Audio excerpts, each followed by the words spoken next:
Amigas, amigos, ¿qué tal? ¿Cómo están? Qué gusto reencontrarnos nuevamente aquí en Toda la Parrilla, en Canal Pro. Nos va a estar acompañando hoy el economista Manuel Ferreira, fue ministro de Hacienda. Vamos a estar hablando con él de la situación económica de Paraguay, de las perspectivas, de cómo está el mercado internacional hoy para los productos agropecuarios. También, por supuesto, de su actividad empresarial al frente de la empresa Bangor. Ya comenzamos, amigos, Toda la Parrilla aquí en Canal Pro.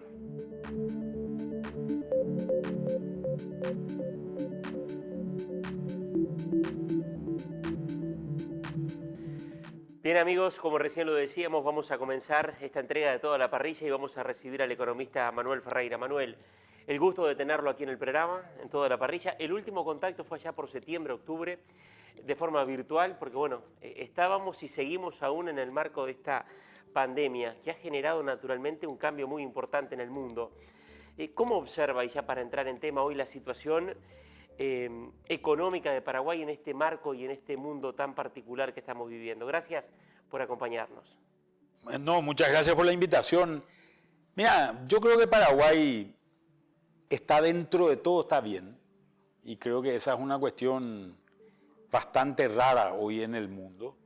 Paraguay fue uno de los países que cayó poco su economía. Pero dicho esto, tenemos que decir también hay muchos sectores muy impactados, ¿verdad? Hay gente, obviamente esto no fue igual para todos. Y al no ser igual para todos, obviamente hay gente que sufrió más y gente que sufrió menos. Uno de los sectores menos impactados ha sido el sector agropecuario en general, que está vinculado a otras cosas.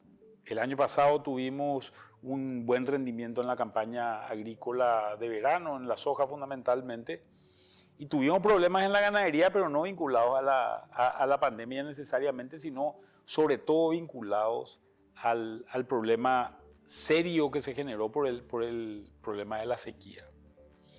El sector industrial y el sector secundario en general, incluyendo a la construcción, tuvo un pasar bastante más complicado. Ahí hay cosas más diferenciadas. Acá en Paraguay hay una industria vinculada a lo que se llama la maquila en general, que es un negocio de exportación donde el mercado central es Brasil. Brasil tuvo un impacto muy serio por el lado del consumidor y ese impacto muy serio por el lado del consumidor se trasladó a Paraguay, a lo cual le tenés que sumar también los diferenciales de tipo de cambio que se profundizaron con Brasil y obviamente nos dejaron caros con relación a ellos. El sector de la construcción, sin embargo, tuvo una buena performance. Tuvo una buena performance por el hecho de que, primero, el sector público no paró las obras, al contrario, incrementó las obras como un aliciente, como un impulso que el sector, que el gobierno daba a la economía en general, por ser muy generador de empleos. El sector privado estuvo relativamente poco tiempo parado, alrededor de 2 meses duró el freno general, porque ahí, por esto mismo que decía, porque hay muchos empleos en ese sector. Y el sector que más sufrió es el sector terciario, ¿verdad? El sector de servicios y el sector comercial, sobre todo aquellas actividades donde la característica propia de tu negocio es el aglutinamiento de personas. Claro, un local gastronómico, la hotelería, ese sector Claro, servicios. De fiestas, De fiestas, exactamente. incluso locales comerciales, Claro. etcétera, etcétera. Manuel, hoy tenemos un escenario donde el mundo ha comenzado a vacunar. Bueno, el gran tema es acceder a la vacuna y lograr lo antes posible un porcentaje importante de inmunidad. Precios internacionales para productos que venden, caso Paraguay, valores muy interesantes para la soja, valores muy interesantes también, por ejemplo, para la carne en este momento. ¿Cómo ve el despegue? ¿Cómo ve, digamos, el escenario hacia adelante, teniendo en cuenta este diagnóstico que recién hacía? Bueno, yo veo que por un lado, en el sector primario, el sector agropecuario en general, tenemos buenas noticias. Las buenas noticias son varias. Una es el incremento de precio de nuestros productos. El caso de la soja es el más llamativo de todos. Soja, maíz, trigo, en realidad, Sí. todo subió de precio. El hecho de que 30% de la carne que se consume en el mundo se consume en restaurantes y los restaurantes hayan estado cerrados prácticamente todo el 2020, obviamente afectó el precio de la carne. Hoy esa demanda se está empezando a recuperar, sobre todo con la vacunación que se está dando en ciertos países muy poblados y países del primer mundo fundamentalmente. Entonces, ahí estamos viendo un incremento de precios. En Paraguay la cosecha no fue lo mejor que pudo haber sido, pero fue súper compensada por los precios tales, así que posiblemente este año tengamos en la cadena sojera un ingreso extraordinario de alrededor de 1.300 millones de dólares. Y esto es un número muy bueno, un número bueno para el sector. En el sector empezamos a ver recuperaciones también en la economía del Brasil, que están estirando a esto que te decía del sector industrial, excepto aquel sector industrial vinculado al agro, que es un sector que se mueve por otro tipo de expectativas o de incentivos. Y lo que estamos viendo es que continúa el impulso en el sector, en general en el sector de la construcción, por el lado del sector público, y por otro lado, por el impacto que también se ha generado en el negocio inmobiliario a nivel mundial, diría yo, ¿verdad? Una cuestión muy interesante es la gente ha valorado mucho más su hogar ahora de lo que valoraba anteriormente, porque vos anteriormente posiblemente salías de tu casa, tu señora trabaja, tus hijos van al colegio, llegaban todos y se encontraban a la noche. Básicamente era un lugar para pasar los fines de semana y dormir. Sin embargo, con esta modalidad de trabajar en la casa y de los chicos tener que estudiar se volvió diferente. La gente tuvo que armar una oficina en su casa, etcétera, etcétera. Entonces la valoración del hogar se volvió mucho más importante y eso obviamente se está traduciendo al mercado en un fenómeno también que se está dando a nivel financiero que es muy importante. Lo que nos generó esta pandemia es incertidumbre. Y esa incertidumbre significa tenés que quedarte lo más líquido posible para tratar de hacer frente a cualquier eventualidad que te pueda venir. Entonces, si el día de mañana te tenés que internar, en Paraguay hemos visto gente que tuvo que vender todo para poder comprar medicamentos para sus parientes que estaban internados en hospitales públicos, ¿verdad? Esto lo vimos hace 1 o 2 semanas, la prensa lo divulgó de manera muy importante y obviamente esa incertidumbre se traduce en liquidez. Y esa liquidez, sumada a la liquidez que se generó también por el lado del Banco Central, un Banco Central que al principio lo que hizo es ponerle dinero a los bancos comerciales por si había corridas.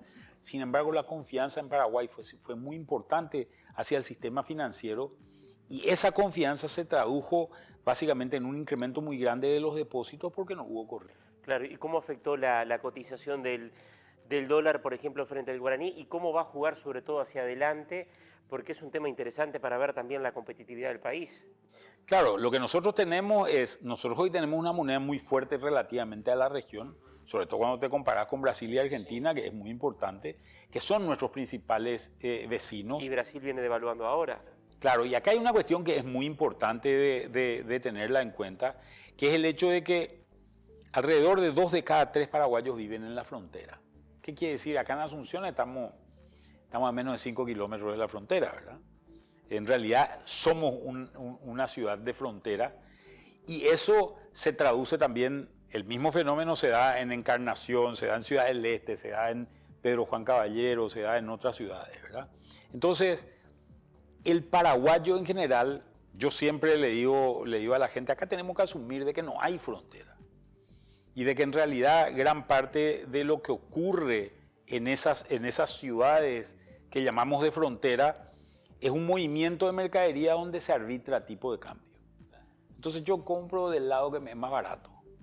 ¿Y eso qué significa, llevándolo a lo que es la expectativa del tipo de cambio para este 2021? ¿Vamos a tener una referencia de estabilidad del guaraní frente al dólar o podríamos tener, a partir de la devaluación sobre todo de Brasil y lo que viene ocurriendo con Argentina, una situación de depreciación del guaraní frente al dólar? Mira, lo que yo creo que estamos viendo hoy a nivel mundial es, con todo este tema de la pandemia y las políticas fiscales y monetarias que se largaron en el mundo, el volumen de dólares que hay en el mundo es mucho mayor del que había hace un año. Y eso se tiene que traducir al final del día en una baja de la cotización. Claro, un dólar más débil. Tiene que ser un dólar más débil, tiene que bajar el dólar, para ponerlo muy claro, no solamente acá, sino en cualquier parte del mundo. Ahora, el asunto es cómo se transmite esto desde los Estados Unidos, que es el liberador del dólar, al resto del mundo. Y básicamente hay tres vías a través de las cuales el dólar se mueve. La primera es el movimiento financiero, ¿verdad? Son los bancos que dicen, ¿dónde invierto plata? Me conviene invertir en Estados Unidos, donde la tasa de interés está en cero, o me conviene invertir posiblemente en un país como Paraguay, donde puedo tener una tasa de interés de 5%. Entonces, eso genera un movimiento de mercaderías. Pero en Paraguay también hay liquidez. Otro movimiento internacional se da a partir del movimiento de bienes y servicios. Entonces, la Organización Mundial del Comercio habla de una caída en el movimiento de importaciones y exportaciones del orden del más o menos del 14% durante la pandemia. La pregunta es cómo te recuperas a partir de esto. Si tu tendencia es similar a la que venías teniendo anteriormente. Fíjate que cuando viene la crisis del 2008 se tenía una tendencia de crecimiento del movimiento de mercaderías que se aplanó. Fue menos intensivo el crecimiento a partir del 2008 y posiblemente acá también sea menos intensivo, pero se está empezando a recuperar. A través del movimiento de mercaderías se nota este movimiento de dólares. Un container que puesto en Ciudad del Este desde China salía $3.000, hoy anda por $12.000. Entonces tenemos una variación porque hay como un embudo que se ha generado en esta situación. Y el tercer espacio de movimiento es el movimiento de las personas. Las personas mueven dólares, mueven dinero también con sus actividades de negocios o sus actividades turísticas en general. Ese movimiento cayó casi 70%. Sí, no hay conectividad, no hay vuelos, el mundo se paró. Pero a medida que vayas viendo que se vacuna más, seguramente lo que vamos a tener es mayor movimiento de mercadería. Entonces son muchos dólares que están saliendo de Estados Unidos y yendo al resto del mundo. Manuel, y un dólar, antes de ir a la pausa y yendo a lo que es la actividad agropecuaria, un dólar débil es sinónimo en la historia, digamos, económica de commodities con buenos precios, por ejemplo, de materias primas con buenos precios. Bueno, hoy lo observamos en el caso de la soja. ¿Esto se va a mantener? O sea, ¿va a favorecer este escenario para que tengamos granos con buenos precios, carne con buenos precios, productos lácteos con buenos precios? Sí, porque en general el país comprador, como la moneda de comercio a nivel mundial es el dólar, para el país comprador comprar esa mercadería le es relativamente más barato.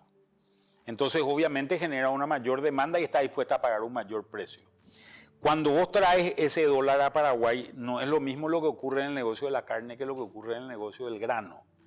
El negocio del grano es un negocio muy dolarizado, donde gran parte de tus insumos están en dólares. Yo diría entre 75 y 80% de los insumos los tenés en dólares. Sin embargo, en el negocio ganadero, sobre todo, es un negocio bastante más guaranizado, ¿verdad? O bastante más en moneda local, dado que el ganadero en general invierte en guaraníes, ¿verdad? Entonces, se cambian muchos más dólares en el negocio ganadero proporcionalmente, a pesar que es un negocio más pequeño en términos de comercio exterior, y se cambian mucho menos dólares. Más o menos, números más o números menos, estás más o menos en alrededor de 6.000, 6.500 millones de dólares de exportación de la cadena soja, maíz, trigo, y tenés más o menos 1.300 millones en la cadena cárnica. Podés asumir que 25% más o menos se cambia de estos dólares, y en el sector agrícola o la agroindustria, y en el sector de la carne tenés que se cambia casi el 100%, ¿verdad? Entonces, esto entra a un mercado de divisas diario que obviamente genera un impacto. Claro. Manuel, en el tema precio de los productos, precio de los commodities, ¿hay alguna amenaza que pueda poner en riesgo en el corto plazo y enfocándonos, por ejemplo, exclusivamente en lo que es la soja, esta soja de $500? Bueno, esta soja de $500 está sustentada vos ya lo dijiste en un dólar más bajo por un lado, por otro lado en la recomposición del hato porcino chino, después del brote de fiebre porcina africana que tuvieron en el 2019, 19 fue el básicamente. pico de precios y claro, la caída del stock. 18 y 19, ¿verdad? En ese periodo esto fue importante. Ellos pasan de una producción muy domiciliaria en China a una producción mucho más industrial. Hoy es impresionante ver, uno lo puede encontrar en internet, las granjas de cerdo en edificios de 10, 12 pisos, ¿verdad? Una cosa a lo chino, ¿verdad? Y donde crían millones de cerdos, pero con una concentración mucho más importante en lo que es la parte sanitaria y compañía, que fue lo que le generó muchos problemas anteriormente. Ellos están recomponiendo básicamente su stock estratégico de soja y eso lo van a tener que mantener. China hace una mayor valorización o una opción, por decirlo así, por utilizar su tierra relativamente escasa, porque alrededor del 40% del territorio chino nomás es cultivable. Acuérdate que ellos tienen que producir muchísimo arroz para su población, que demanda mucho ese producto, pero ellos optaron entre producir soja y producir maíz, optaron por producir maíz. Y son un productor importante de maíz, no así de soja. Entonces están dispuestos a seguir comprando y a seguir sosteniendo estos stocks. Y creo que está una cuestión positiva, pero al final del día va a ser la recuperación de la economía y la demanda que se genera por el continuo crecimiento de China, donde se sigue incorporando gente a la clase media, se sigue incorporando gente del sector rural al sector urbano. Esto es lo que va a sostener en el mediano plazo. Ahí está, un escenario de estabilidad entonces en el mediano plazo para la soja. Y yo pienso que sí, ¿verdad? Pienso que sí, la recuperación de la economía ayuda, ya se está notando en otros commodities, se está notando mucho en petróleo, por ejemplo, esto, y esa es una cuestión importante. Manuel, hacemos una pausa y ya seguimos. Estamos conversando con Manuel Ferreira, fue ministro de Haciendas aquí en Paraguay. Vamos a hablar de Bangor ahora también enseguida de la pausa. Ya continuamos en Toda la Parrilla.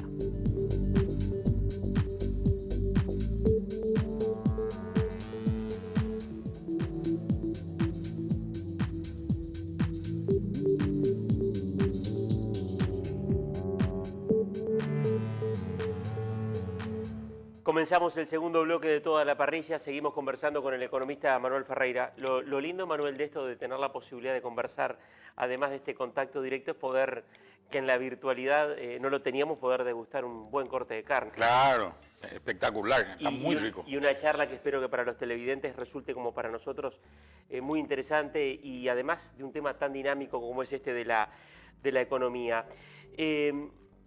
Manuel, hablemos un poco de lo que es hoy el sector agropecuario, de lo que está ocurriendo particularmente en la actividad ganadera. Recién hablábamos de algunos mercados que poco a poco se comienzan a recuperar, la gente se va vacunando, vuelve la confianza. ¿Qué escenario observás para la ganadería aquí en Paraguay?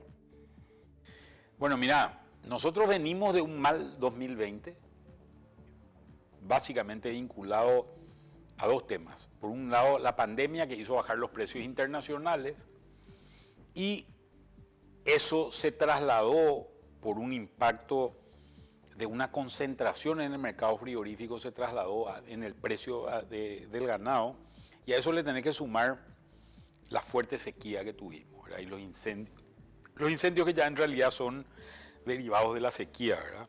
Esta situación generó una sobrefaena que fue importante en su momento, y por otro lado, una serie de pérdidas, sobre todo de preñeces, en lo que nosotros le llamaríamos en Paraguay el carimbo 1. ¿Verdad? Entonces, hoy tenés una suerte de desfasaje relativo, estás teniendo poca hacienda gorda, en general. El negocio del feedlot es un negocio que está muy hay que ser muy fino hoy en el negocio del feedlot. Con este precio del maíz. Con este precio del maíz, con este precio del grano en general, hay que ser muy fino en ese negocio y obviamente esos son los animales que se pueden terminar más rápido como para poder generar una oferta de hacienda gorda, ¿verdad? Claro, Manuel, y en el tema ternero, bueno, tú recién hablabas de las preñeces, va a ser un año de menos oferta, quizás la gente va a retener ganado porque vendió por necesidad del año pasado, ¿eso va a favorecer también en lo interno a que tengamos mejores precios?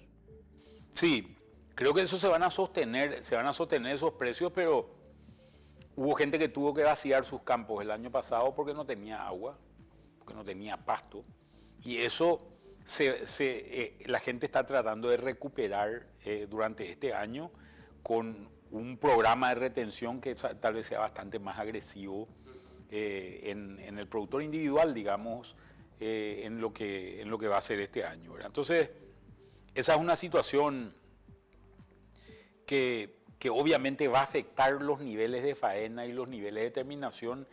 Nosotros estamos en un año de escasez relativa, ¿verdad? Porque la recomposición de los hatos en general toma tiempos que son biológicos, ¿verdad? Yo no puedo querer producir más nomás, sino tengo un proceso que pasa de la preñez, por la cría, la recría y la invernada que toma su tiempo, ¿verdad? Manuel, y en el contexto internacional, bueno, ustedes en Bangor siguen naturalmente la evolución del mercado interno y también lo que es el tema del mercado internacional. Brasil, que es un competidor importante en el escenario internacional de la carne, muy enfocado a China, pero con un ganado que en reales subió. Ahora hay que ver cómo queda la conversión por la devaluación del real, pero podríamos situarlo en 3.40, 3.50 en este momento el novicio. ¿Eso nos puede favorecer? ¿Le pone un piso también al precio aquí en Paraguay? Absolutamente. Nosotros tenemos fronteras abiertas con Brasil, ¿verdad? De facto. Y esa situación de fronteras abiertas con Brasil obviamente genera un tráfico de mercaderías a lo largo de la frontera, que es una situación extremadamente normal y que actúa como vaso comunicante equilibrando los precios, ¿verdad? Entonces, por más que acá exista una colusión importante a nivel del sector frigorífico, que hayan apretado y hayan conseguido generar mayores márgenes durante un periodo relativamente importante de 2 o 3 años, esa situación se descompone con la apertura de los mercados y en la medida en que se vaya liberalizando también la situación con el propio tráfico de personas también, en la medida que también los países vayan vacunando, vamos a ver que este nivel de actividad se crece y este nivel de actividad obviamente va equilibrando los precios en frontera. Hablemos un poco de lo que es Bangor. Bueno, ya tiene unos cuantos meses de actividad la empresa. ¿Cómo viene? Bastante bien, nosotros estamos muy contentos con el nivel de actividad que tenemos. Estamos arrancando con un mercado que todavía es muy tradicional, por decirlo así. Es un mercado que se ha venido replicando en el Paraguay hace un tiempo mucho más largo. Se han generado innovaciones que las han traído, por ejemplo, del Uruguay, el caso de Everdeno, Estudio 3000 en su momento, que ha sido extremadamente importante y que ha jugado un rol dinamizador, pero al final del día el nivel, la actividad sigue siendo exactamente la misma. Y yo creo que lo que nosotros queremos hacer es arrancar parándonos sobre esa pata, firmemente sobre esa pata. Lo estamos logrando, todavía estamos haciendo muchos ajustes en nuestro plantel de gente, estamos haciendo ajustes en ciertos aspectos que son importantes para nosotros a nivel administrativo y comercial, pero la idea es innovar también y entrar a otros mercados. Hoy, por ejemplo, esto que hablábamos antes, un productor de confinamiento hoy tiene que comprar maíz y salir a comprar maíz no es fácil. Te iba a consultar sobre eso, porque una de las cosas que recuerdo planteabas cuando hacíamos la entrevista de lanzamiento y de presentación de Bangor era la idea de hacer un mercado de futuro. ¿Cómo les ha ido con esa herramienta? No, todavía no, estamos en proceso de desarrollo, todavía no hemos lanzado las primeras actividades con relación a eso porque estamos fortaleciéndonos, como te decía, en nuestra pata tradicional, mientras estamos viendo la gente que nos va a acompañar en este en este tema de estas ideas nuevas que queremos generar, ¿verdad? No solamente de mercados de futuro, sino también empezar a intercambiar otro tipo de mercadería que no sea solamente ganado, ¿verdad? Hoy vos tenés volúmenes muy importantes en todo el negocio de granos que hace el productor de confinamiento que no tiene acceso a eso. ¿Por qué no utilizar un intermediador que está acostumbrado, que conoce al ganadero y vincularlo a otros mercados como es el mercado de insumos para la producción, que es un mercado que no está formalizado todavía, pero que sin embargo tiene una arista muy importante del otro lado en el tema agrícola, y donde también creo que hay una posibilidad de incorporarse al mercado agrícola, que es un mercado, digamos, over the counter, ¿verdad? Es un mercado de uno a uno, hoy por hoy. Entonces yo soy un productor agrícola que tengo un campo y quiero plantar, me voy y arreglo con un silo que me da semillas, que me da agroquímicos, que me da fertilizantes, y con eso voy generando el producto, ¿verdad? Pero en realidad no hay una diversificación en ese sector, que es lo que nosotros buscamos entrar. De alguna manera integrar la cadena y que la empresa, en este caso Bangor, sea el articulador entre quien tiene el maíz, quien produce la carne, y ustedes de alguna manera estén en el medio de ambos para acercarlos y concretar el negocio. Sí, incluso meter herramientas financieras en el medio que permitan agilizar toda esta operación. Es un proyecto ambicioso y que cuesta armarlo, pero creo que es interesante, ¿verdad? Manuel, no va a faltar oportunidad para volver a conversar de todos estos temas. Le agradezco mucho que nos haya acompañado en la jornada de hoy y bueno, ya vamos a estar conversando nuevamente en cualquier momento. Gracias. No, un gusto estar con usted y un gran saludo a la audiencia. Gracias. Cerramos, amigos, todo de la parrilla. Nos estaremos reencontrando la próxima semana aquí en la pantalla de Canal Pro.